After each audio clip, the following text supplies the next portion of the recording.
So, dear students, let us quickly revise what are action verbs. Action verbs express specific actions and are used anytime you want to show action or discuss someone doing something. It's important to remember that the action does not have to be physical. Her bar action verbs में ये ज़रूरी नहीं है कि वो action physical ही हो. Physical action includes running, walking, speaking. So except those verbs, there can be other verbs too. Let us take examples. Run, dance, slide, jump. These are all physical verbs.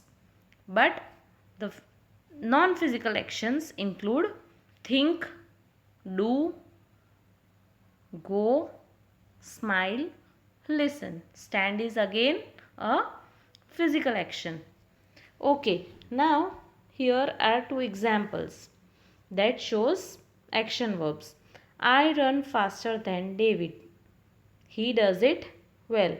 So here these words shows action words. The third example is she thinks about poetry all day long. So thinking is doing something, but here thinking is not an action verb. Now let us move on to the next kind of verb, that is transitive verb. What are transitive verbs? Let me first define transitive verb. A verb which requires an object after it to complete its sense is called a transitive verb. कोई भी verb जो object के बाद use होता है, जिसको object की ज़रूरत पड़ती है उसके बाद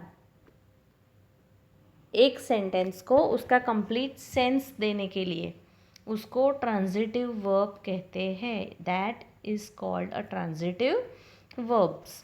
transitive verbs are action verbs only, but they always express doable activities. Doable activities means the activities that can be done, that relate or affect someone or something else. किसी को असर करता है किसी चीज़ के लिए. So these other things are generally direct objects, nouns और pronouns.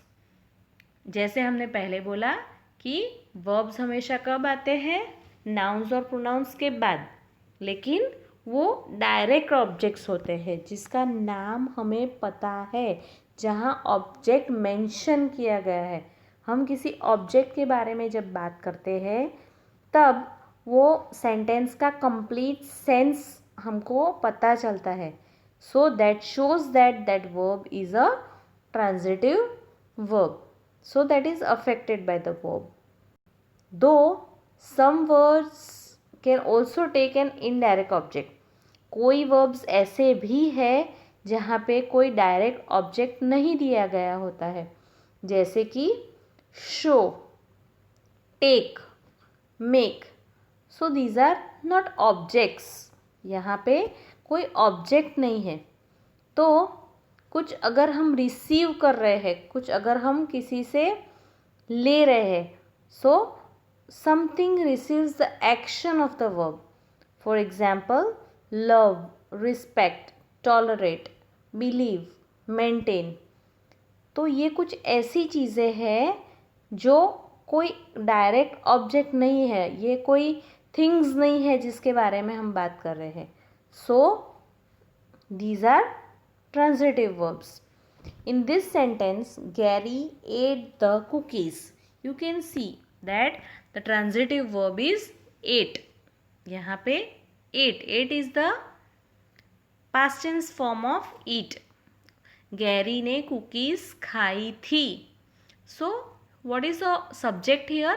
Gary. Whom are we talking about? We are talking about Gary. Now Gary कुछ कर रहा है because it is Gary who is doing something. तो जो खाने की प्रक्रिया है वो कौन कर रहा है? गैरी कर रहा है. And which is the direct object here, वो क्या खा रहा है. यहाँ पे दिया गया है कि वो कुकीज़ खा रहा है. So cookies are the direct objects. तो कुकीज़ खाई जा रही है. तो यहाँ पे हमको डायरेक्ट ऑब्जेक्ट दिया गया है. So these are transitive verbs. Now sometimes there are some examples of verbs which use both direct and indirect objects. For example, they sell him the tickets. अब ये सेंटेंस में क्या सेल हो रहा है, टिकट्स.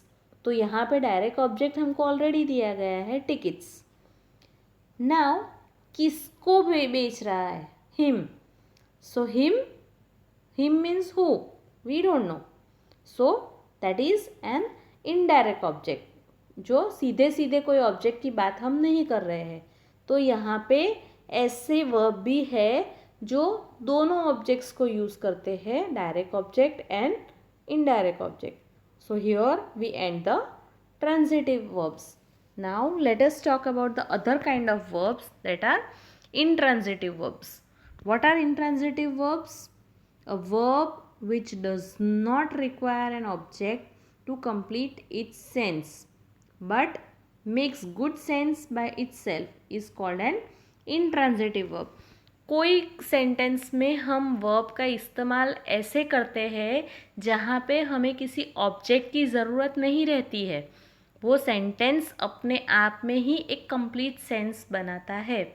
तो ऐसे सेंटेंसेस को हम ऐसे यूज़ करते हैं जहाँ पे जो वर्ब्स यूज़ होते हैं वो वर्ब्स को हम इंट्रांजिटिव वर्ब्स कहते हैं.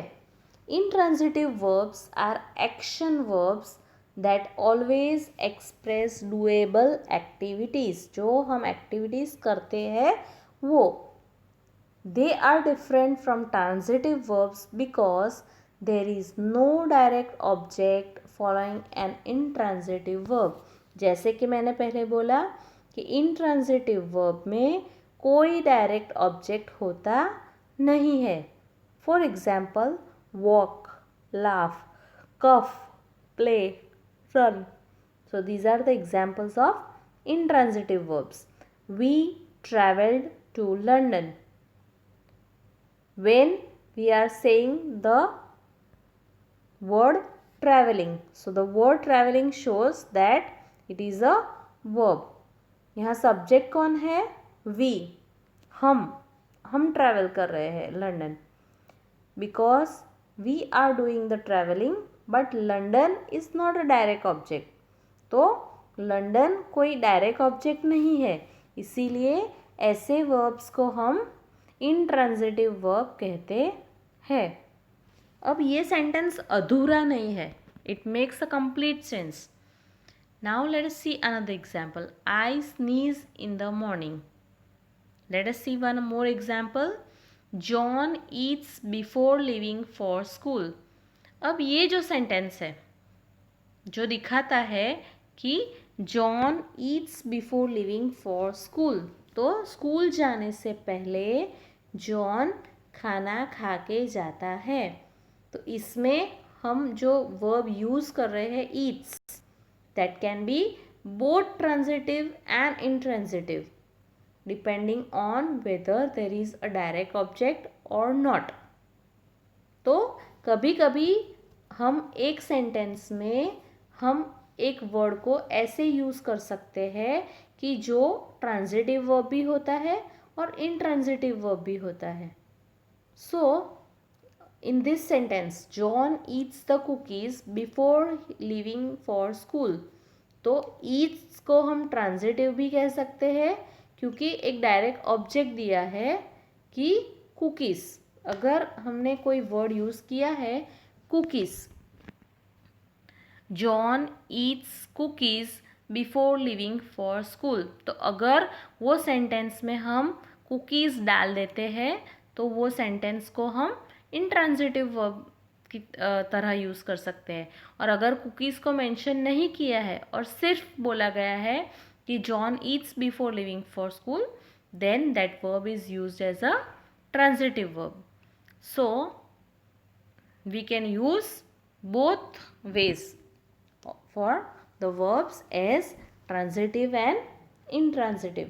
कुछ और एग्जाम्पल्स है ऐसे वर्ब्स के जिसको हम ट्रांजिटिव और इंट्रांजिटिव दोनों में यूज़ कर सकते हैं. Those verbs include start, leave, change, leave, stop. Let me give you one sentence. I start for school at 9 p.m. Do I start the school at 9 p.m.? No, it's 9 a.m. Okay, so likewise you can list down many other examples for transitive and intransitive verbs. We'll go for the other kinds of verbs the next time. So that is it for today.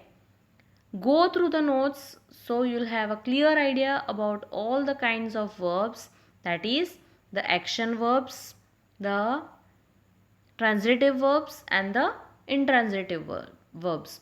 The other kinds of verbs we'll be talking later on. Hope you understood the concept well. If you have any doubt, please feel free to ask me anytime. Thank you.